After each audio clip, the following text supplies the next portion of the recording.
This is Texans TV.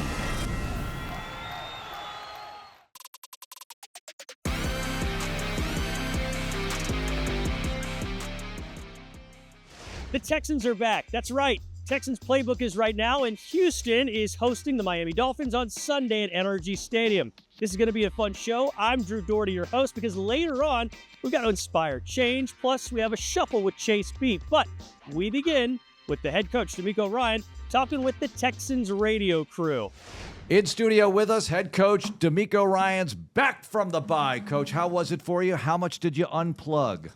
Not much. No, it's definitely refreshing. It's good to be back. Excited to be back out on the grass with the guys and just feeling that buzz, feeling the energy from our guys. For me, I tried to unplug a little bit, but it was just hard. It's hard for me not to come in the office and unplug. I did get a chance to spend a lot of time with the family, like sitting in the car lines a lot, driving the kids to and from school, having conversations with them. That's the one thing I'm most thankful for, just being able to spend more quality time with them throughout the break.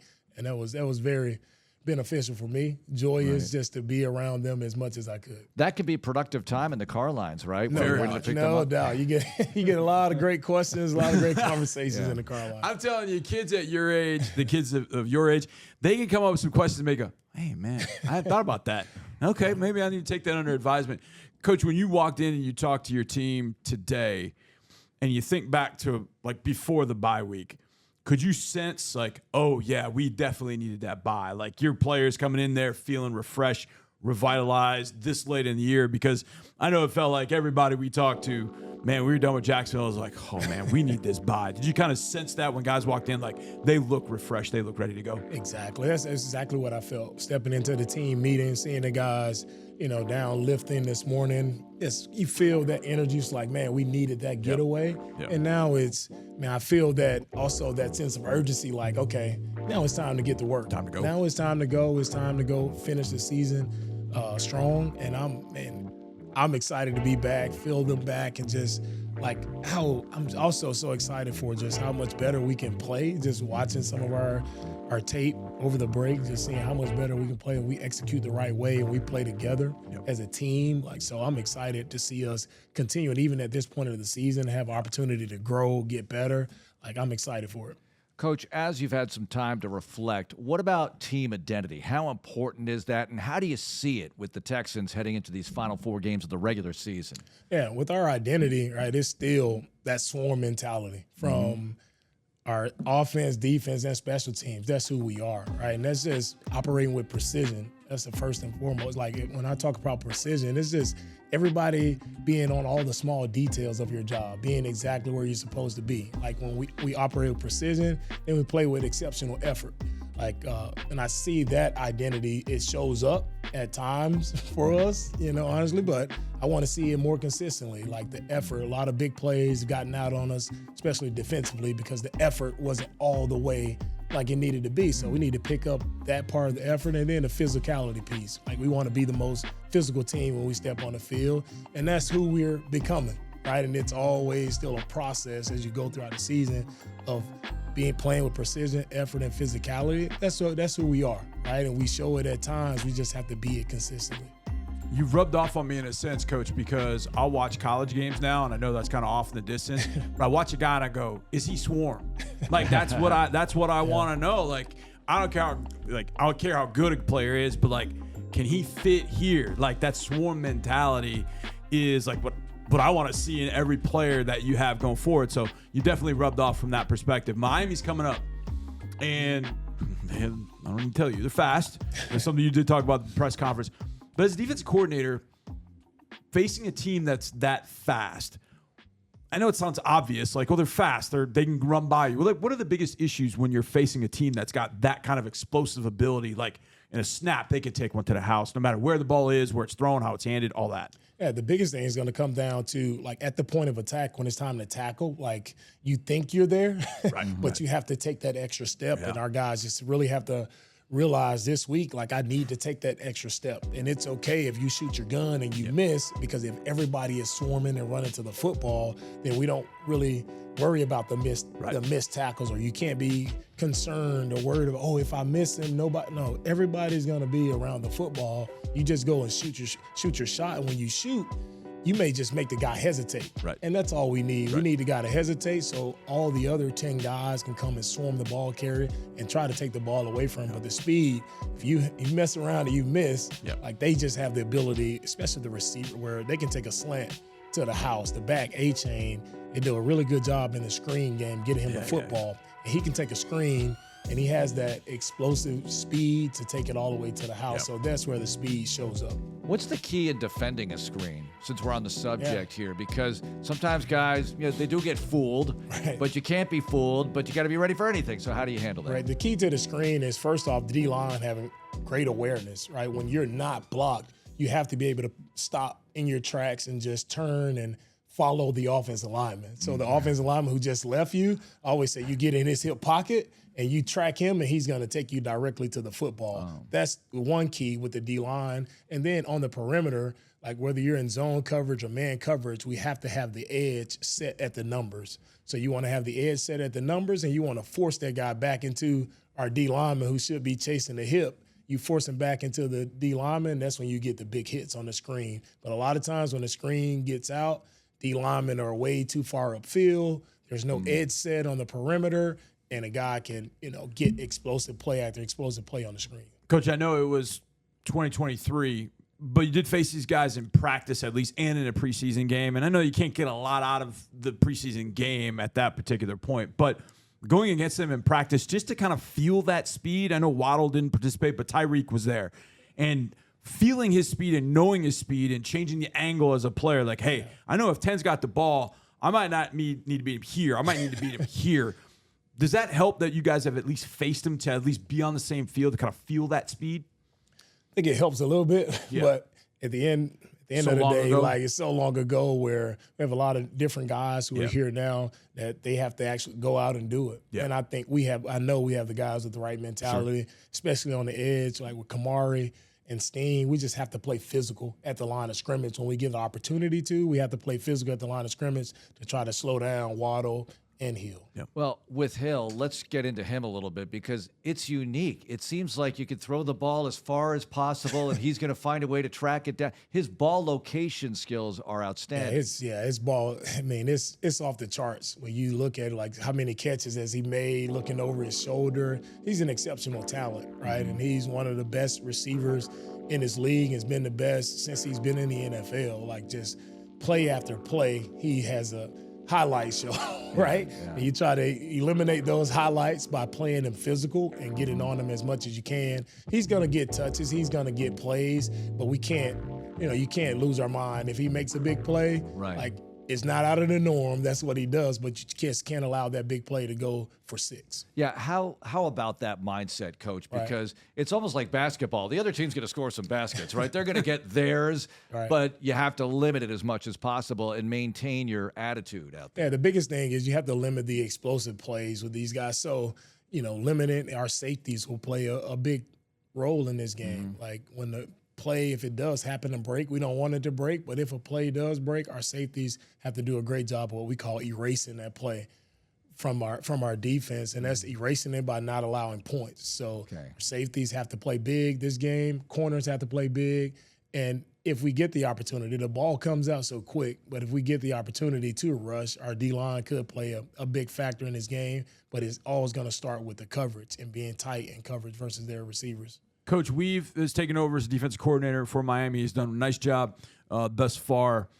It feels like the secondary has got some athletes. They got some dudes that can move. Javon Holland was one of my favorites a few years ago, what he can do for them. Jalen Ramsey on one side.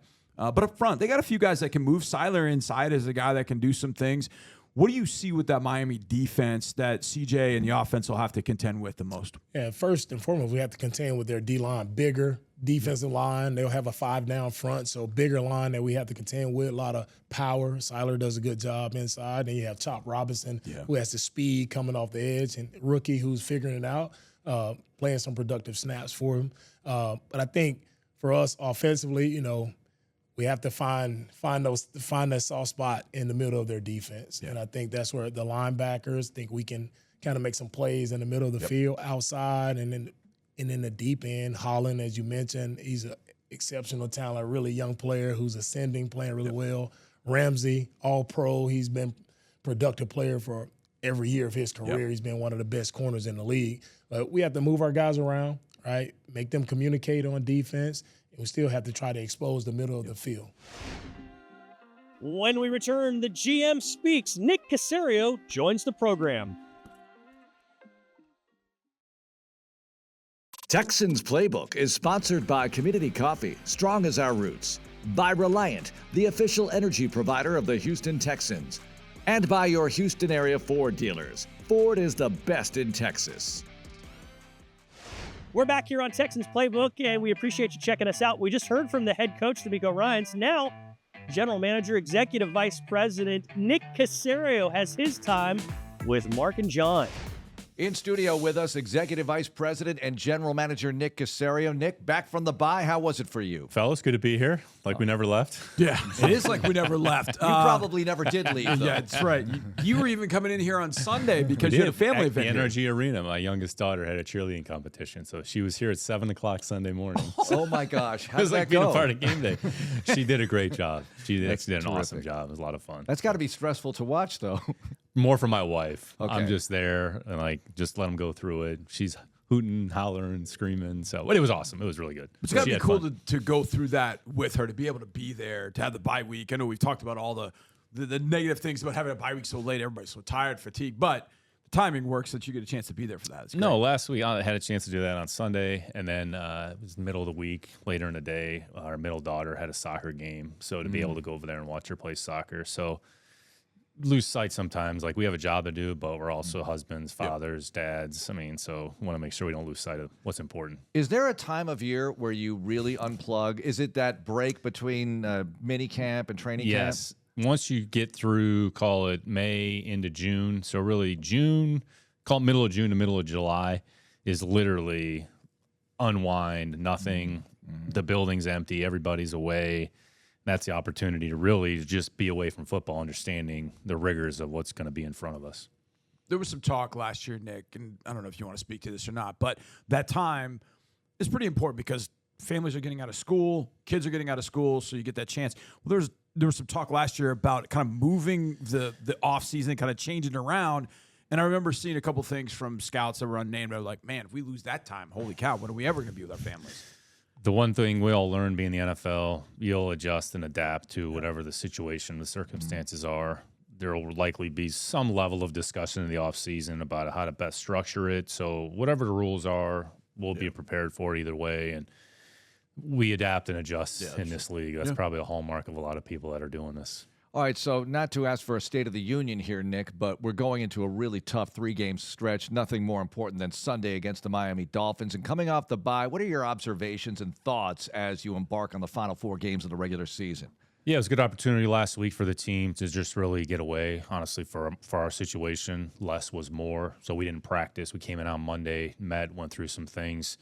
And it was really best for everybody to just kind of take a step away, kind of take inventory. Coaches had an opportunity to go through some of the film. You do a little bit of the self-scout. What are some of the things that we talked about this even going into last week? What are some of the things that we've done well? What can we improve upon? What are some things that we might be able to implement on the margins? So team's in a good spot. Came in the other day, trying to treat a normal Tuesday as a normal off day, and then get back ready to go Wednesday, Thursday, Friday, a normal week, if you will. And then once we get through the Miami game, then the timing will be a little bit different. So all we can do is control what's in front of us, which is Miami. Understanding on the back end of that, we'll have to make some modifications and adjustments for the next few games. So Christian Harris, Kenyon Green, that was a little bit of a talking point about coming back to practice. Kenyon, we obviously have seen play this year. Christian, we have not seen play this year. Last game he played was that game against the Ravens. It's a long time for your body to not be callous to the physicality of the NFL. Nick, what are your thoughts about just each one of them and what they might possibly be able to bring and what they bring back to practice? Anytime you're away from football, there's always going to be an adjustment period. So to your point, Kenyon has had an opportunity. He really went through training camp. He played 8-9 games, whatever it was, missed a period of time. We'll see where he is physically. Christian's just missed a lot of football. They're no one's fault of, anybody's fault. It's just the reality of where we are. So what we try to do when we prepare the athlete is monitor as best we can their loads, what they're going through. Are they physically ready for what a normal practice would look like? The game is a separate stimulus. So if, in fact, he is ready to play and does end up playing a game, that'll be another step. So nobody's going to get everything back all at once. You have to take proper steps along the way. Christian's had a good attitude despite what he's had to go through. We'll go through the week of practice, we'll evaluate it, and then we'll try to make the decision that makes the most sense for the team come Sunday. After a quick timeout, it's the Shuffle with Chase B and the Specialists.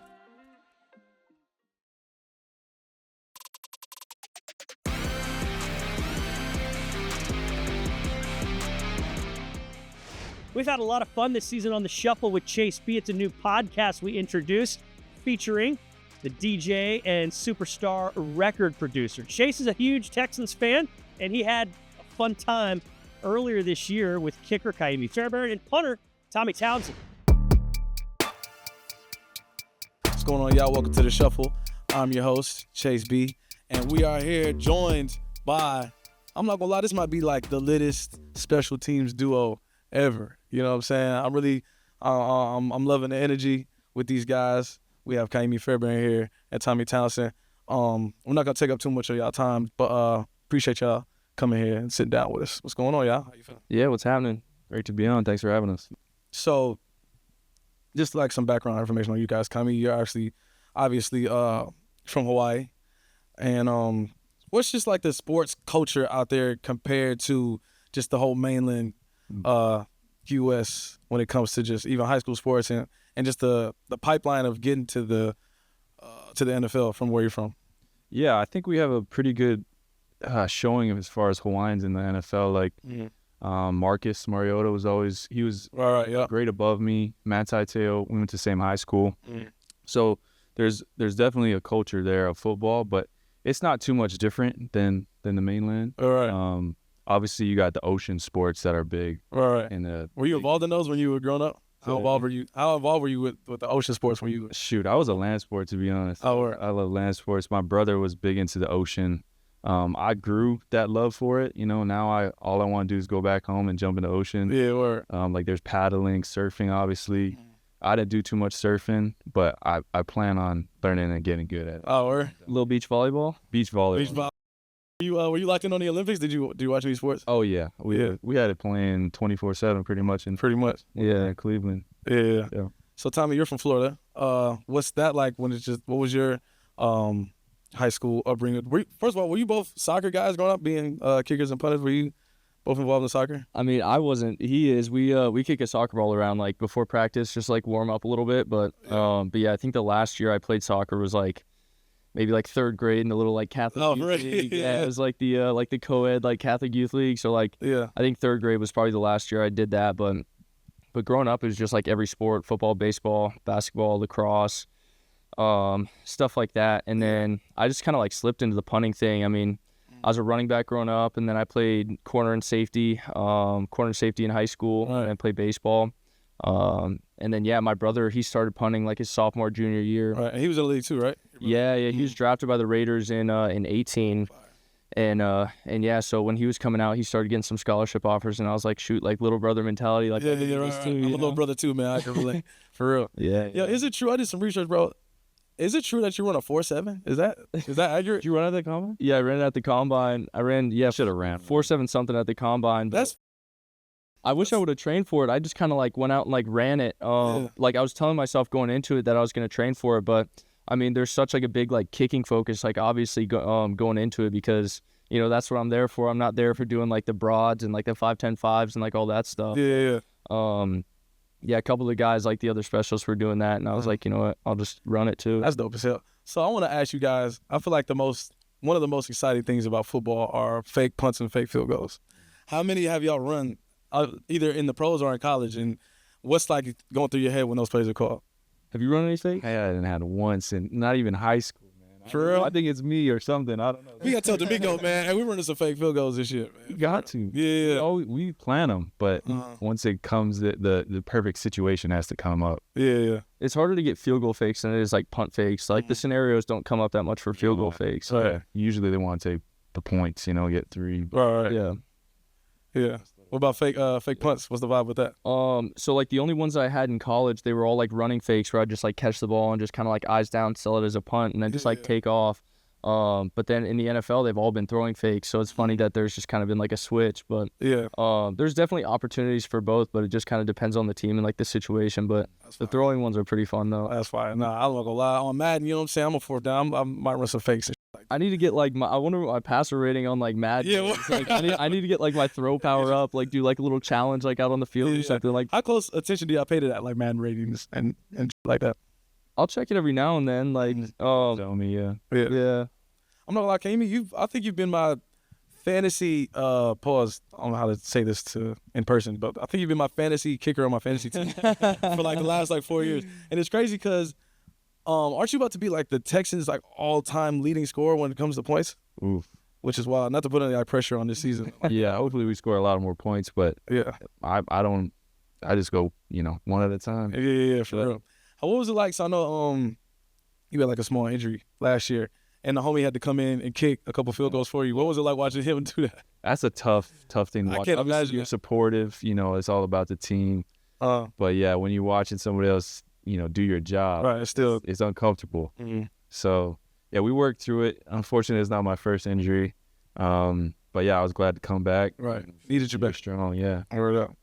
So for both of y'all, I wanted to ask. Obviously, special teams isn't like the most glorified. It's damn near the most important, but it's not the most glorified. You know what I'm saying? I don't think there's a Netflix special just yet on punters and kickers. I'm down the quarterback, like the kicker, or like the specialist. Yeah. Well, what would y'all say is like the biggest like misconceptions when it comes to special teams that you would want to clear up for anybody? I feel like there's kind of like a stigma around like us not being like really like athletes. Yeah. You know what I mean? That's but like the kicking and punting game, like it's advanced so much over the last 10 years. Like you look at numbers like for punting especially, I mean guys that are finishing middle of the pack, bottom of the league, like 10 years ago you're leading the NFL with those stats. Like if you average 46 back in like 2008, like you're upper half of the league, if not leading, Right. So I mean just the progression of athletes and skill that's come into the game is just different. So you really got to be on it. I mean, there's so many good guys. Like, I mean, there's probably 4 or 5 guys on the street right now that they could probably play and do well in NFL games. But yeah, it's just crazy how far like the kicking game's come, and like I don't think a lot of people really realize that. When we return, part 2 of the Shuffle with Chase B and the Specialists.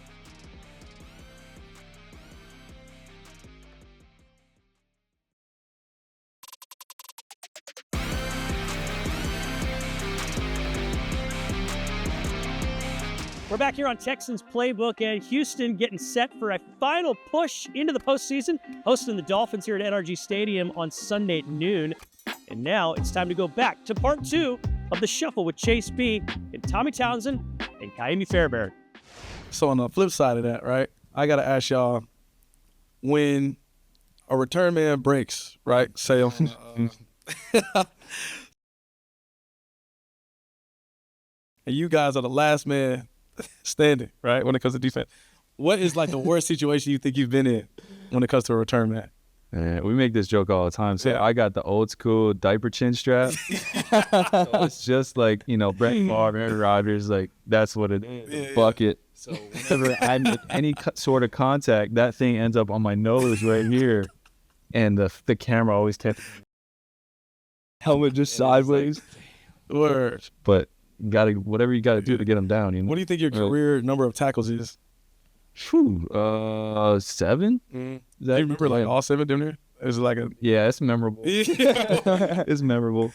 What do you think, Tommy? How many career tackles you have? I actually don't have any. I mean, knock on wood, I didn't have to make any in college. I may get like a half tackle from last year. But yeah, tackles, that's not something like I really want to do. Like I just try and just like hang it up, just let the guys just let the guys go work. I was watching the game. I was watching the Pittsburgh game, and I saw that. Is that just like a competitive nature thing, or is that like a weak? Yeah, no. I mean, like, that's how I'm coming. I don't really talk like a whole lot of trash. I mean, I'm a super competitive guy, and like Emi will tell you, like, I'm kind of a different guy on game day than I am just, throughout the week. Like, I just approach it with such like an aggressive mindset. Like, I just feel like that's what helps me really like lock in and like, and really just kind of like get into that flow state. And yeah, we were kind of joking about it. There's like 2 scenarios, like as a punter, that you can kind of talk trash. And one is if you like light somebody up down the sideline, or like 2, if you just like bomb a punt and like and they drop it, and that's what happened. It was just a backed up punt and just bomb that thing. And as soon as I saw him like flip his hips, I was like, oh yeah, that's on the ground. Oh, word, man. You knew it. You knew it already. And yeah, preseason, regular season, postseason, man. Anytime you can get it, man. Get this trash talk for real. So yo, Kamey, you've been here for a minute. You've been here 2015, 2016, 2016, something like that. Tommy, you're new to the squad. We appreciate you pulling up. You know what I'm saying? Yeah. But just outside of the field, how's it been just adjusting to Houston and all of that? Have you put this guy on some food spots? Any like that? We haven't gone out too much, honestly. We got to go to Steak 48 or something. Yeah, not since we've been here. Man. Yeah. We're out back in Cleveland last week, so we got to spend some time and like hang out and go out to some restaurants, Italian restaurant. Frank is from there, our special teams coach. Okay. So he took us out a couple times, but not in Houston yet. Yeah, we went golfing a little bit. Yeah. We played a little bit, but yeah, I've just been like really busy in the afternoons and evenings and stuff like that, like trying to figure out like the housing stuff. Oh, true. Because that's been crazy. Like I was just about to sign a lease like yesterday, and like I reached out to like the real estate guy, and he was like, "Yeah, sorry, like it's gone. Like somebody already signed." That's the thing. Like I got to get out of the hotel. But yeah, I've been in there since middle of April when I first got out here. So it's a little different from Kansas City over there. Yeah. A lot of people here. Right. And this is growing so crazy. Even Kamey, how's it been for you just seeing the city grow from 2016 to now? I'm sure it's a lot different. Just the whole definitely. It's such a tight knit. It's a big city, obviously, but it's tight knit. I feel like all this natural disasters, hurricanes. Yeah, word. People work together, which is always cool to see.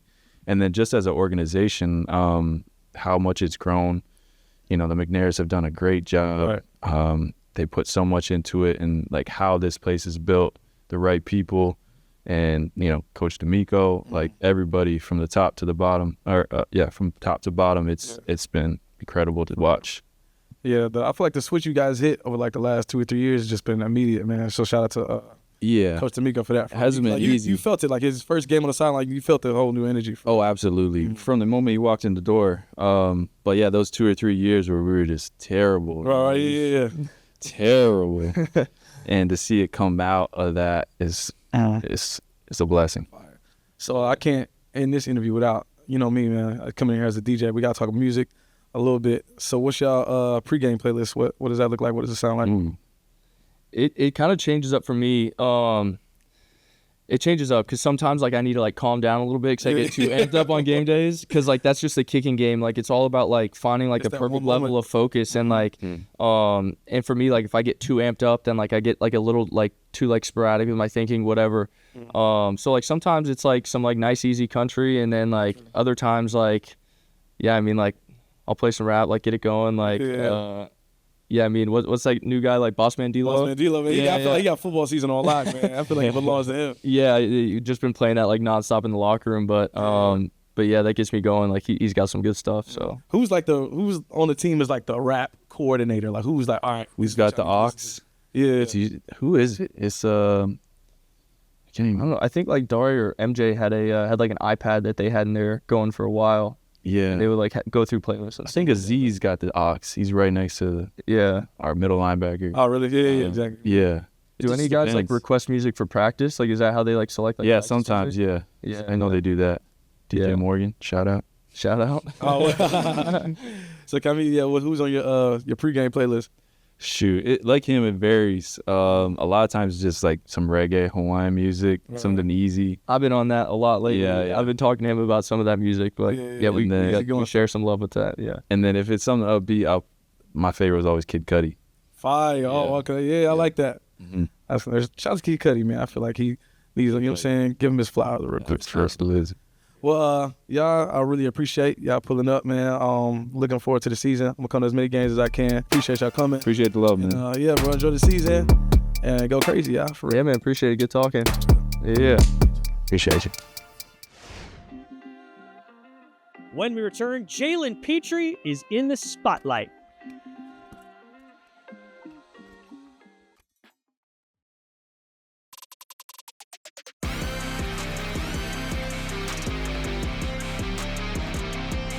Jalen Pitre has been fantastic all season long as a safety for the Texans, and it's been a really good year off the field for him as well. He's always been active in the community, and he was recently honored by the organization.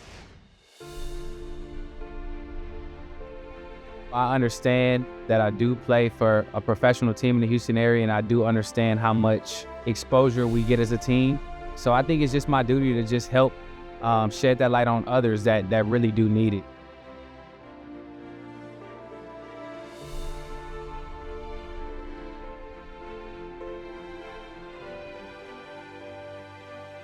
Here he comes. Oh. Oh. This is nice.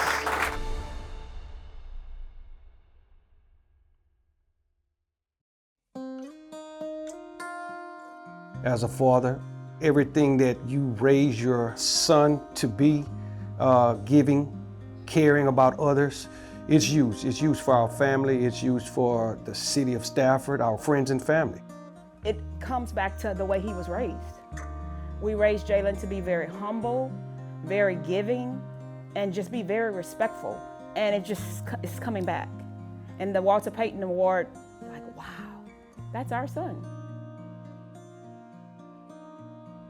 Just the way that they helped me and my brother out. They always told us that if anybody was in need and we had the means to help, to give that helping hand, because you never know when it may be your time to need help.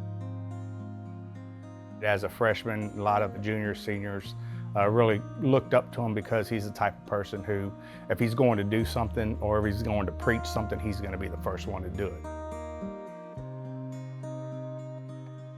Jalen and his brother Jerry came through our school system in Stafford and both played football for the Stafford Cobras. Even when he was at Baylor, he still acknowledged his youth football team, and then being a Texan, he still remembers us.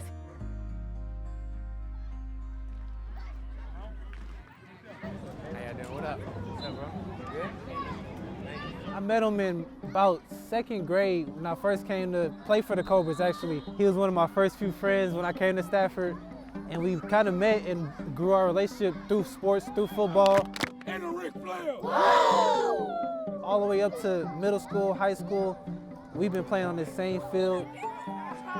Hey, y'all gotta finish practice though, man. Y'all gonna get me in trouble. It's truly a blessing to just come full circle and see Jalen giving back to the community, giving back to the city that we grew up in, was raised in. It's amazing to see him come back to the place he made the most plays. What's up, man? Y'all boys at practice, man. Come on, man. What up? I just want to show the kids that it's never about you. Hey, how did y'all do?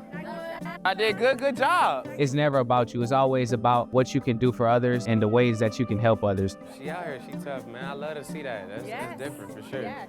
And I hope that does get pushed to the next generation and those that's coming behind me. 2, 3, Super Bowl! We done been through so many ups and downs through here, and it's a blessing to see Stafford High School grow. Yeah. I think number 5 for a reason. Come on now.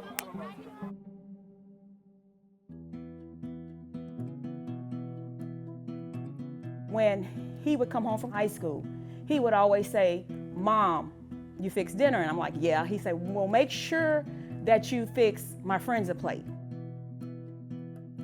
And so what I would do, we had these little foldovers. So I would put their name on the foldovers and write a little note to his friends. He'd call me, he'd say, "Is the food ready?" And I'm like, "Yeah." He'd say, "Well, I'm gonna tell my friends to come pick up their plates." And they did. And still today, we're all about feeding his friends. I always remember Miss DeVito cooked the most amazing Louisiana gumbo, red beans and rice. That was a family. That was a second family to me.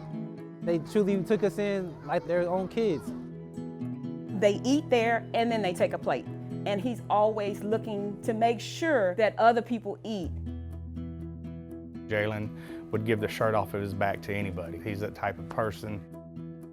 coming here to the Texans, I knew that I wanted to do similar things. I wasn't really trying to look out for no community engagement type of encounters. Like, I was always like, it's gonna come to me. And Kids Meals, like, literally was dropped on my front door. Kids Meals is the nation's only home delivery service for preschool-age children that are living in food-insecure homes and in severe poverty in the greater Houston area. And we deliver out a healthy meal to their homes, their apartments, and their trailers. We serve about 9,000 children each weekday.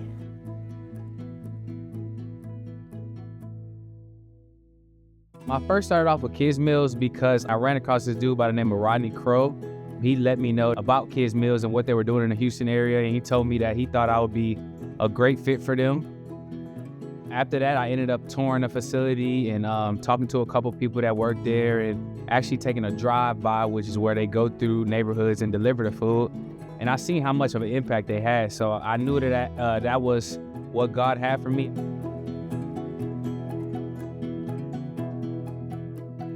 Kids Meals is so honored to get to partner with Jalen Pitre and have him be a spokesperson for our organization. We would never have that opportunity to tell our story without somebody like a Jalen Pitre showing up with true compassion for the children that we serve. This platform, Kids Meal, the way he was raised, and it's all coming back full circle.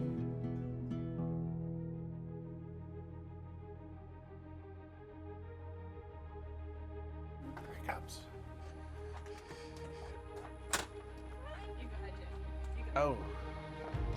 Oh. This is nice.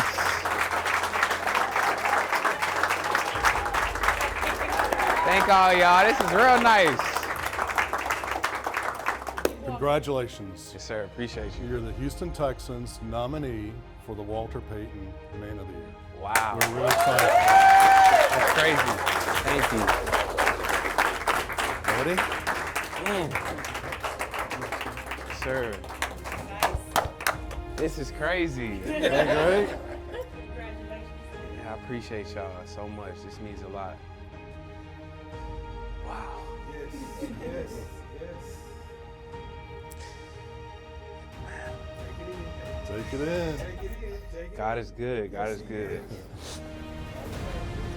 Thank y'all so much for coming. Everybody that's helped along the way, I appreciate y'all so much. This means a lot, and you know, this is just a start. We're gonna continue to help out as much as we can, and I appreciate all y'all support so much. Like, this is crazy. I didn't have no idea. I thought we was just, you know, coming to have a little good time, but.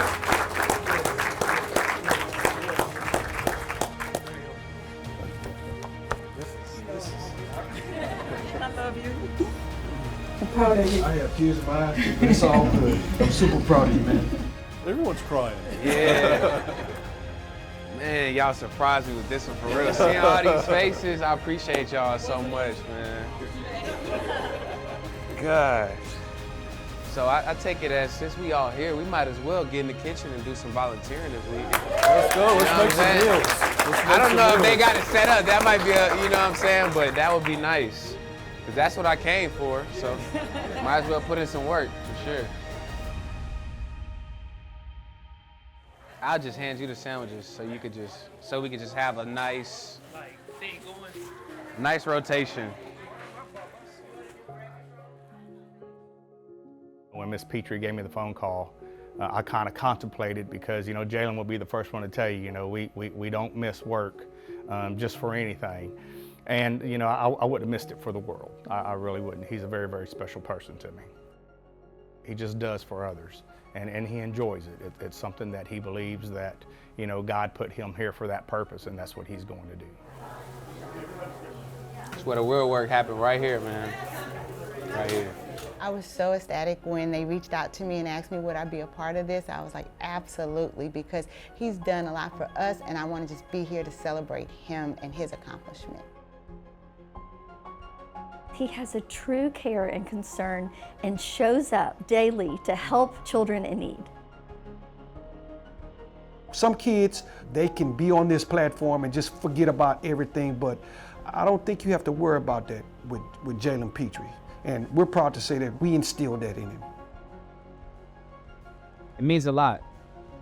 You know, just to get that recognition, it definitely means a lot. Like I do put in a lot of time and a lot of work in helping the community, and just for all of us as a city to be able to, you know, continue to get that notoriety and continue to make sure that we're finding the right people that need the right amount of help. You know, it's definitely big, and I hope that I can just continue to inspire and push people to help out others as much as they can.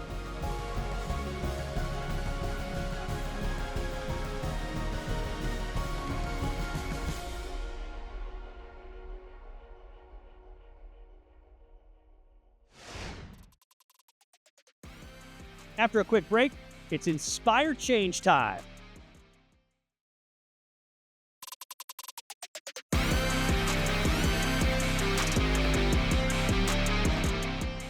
We're back here on Texans Playbook as the Texans get set for the Miami Dolphins here at NRG Stadium Sunday at noon. And earlier in the week, nearly $500,000 was distributed to some folks and some organizations that are doing great things.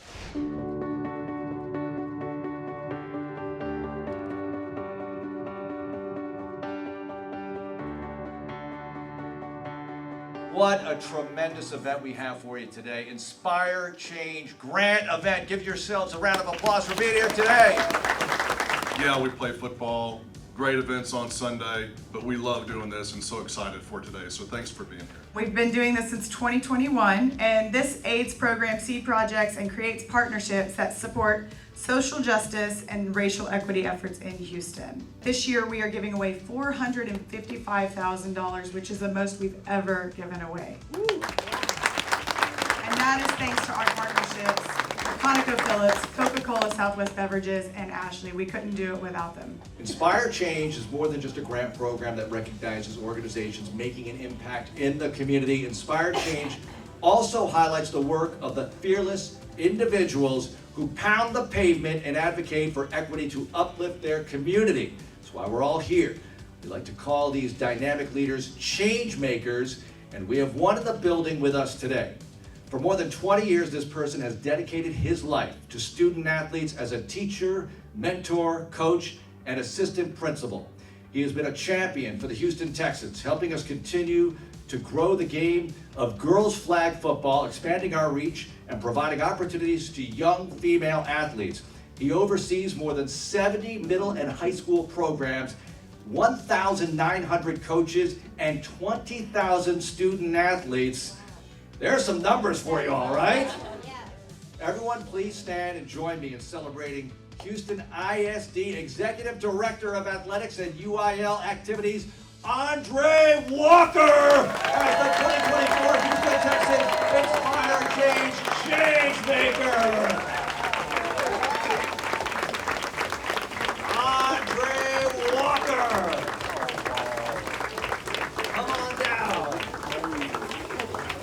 I had no clue this was going on, and to find out that I was actually being honored it's such an amazing feeling. It really is. I can have ideas, but if my staff doesn't help me implement those ideas, then they're just wasted ideas, right, or wasted thoughts. So just to do things for our kids, to make sure they have the same opportunity that other kids. I mean, we do an HISD sports magazine for them, just to display them and something they can look back for in the future.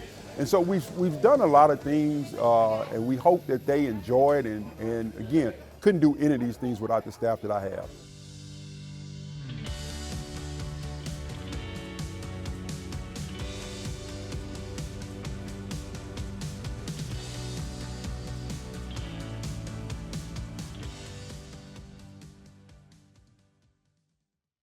We sure do appreciate you checking us out here on Texans Playbook. We had so much fun putting it together, and we hope you had as much fun watching it. For Gardy Swingby, who did all the heavy lifting, I'm Drew Doherty, and we'll see you next time. Until then, H is up, H-Town.